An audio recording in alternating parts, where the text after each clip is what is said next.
Magandang hapon! Kumusta po? Narito po dito ang update natin para sa lagay ng ating panahon.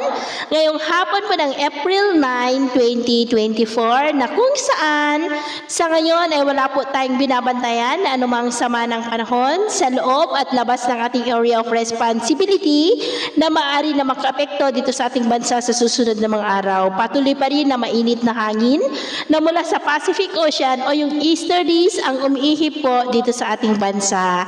At sa ating long-range forecast, wala pa ring bagyo na namamataan na tatawid dito sa ating bansa for the next 2 weeks. Mainit at maalinsangan pa rin ang panahon ang ating pong paghahandaan.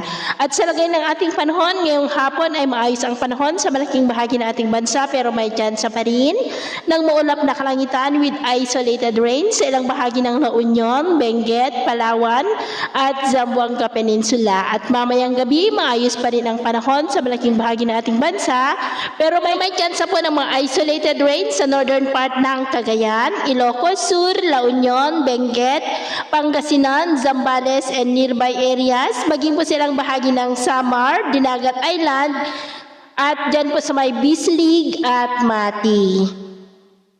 At sa atin naman pong mga baybayin, wala naman po tayong nakataas na namang gale warning signals, pero iba yung pag-iingat lamang po kung papalaot tayo para mas makaiwas sa mga sakunang pangkaragatan. So yun po ang latest update natin sa araw na ito.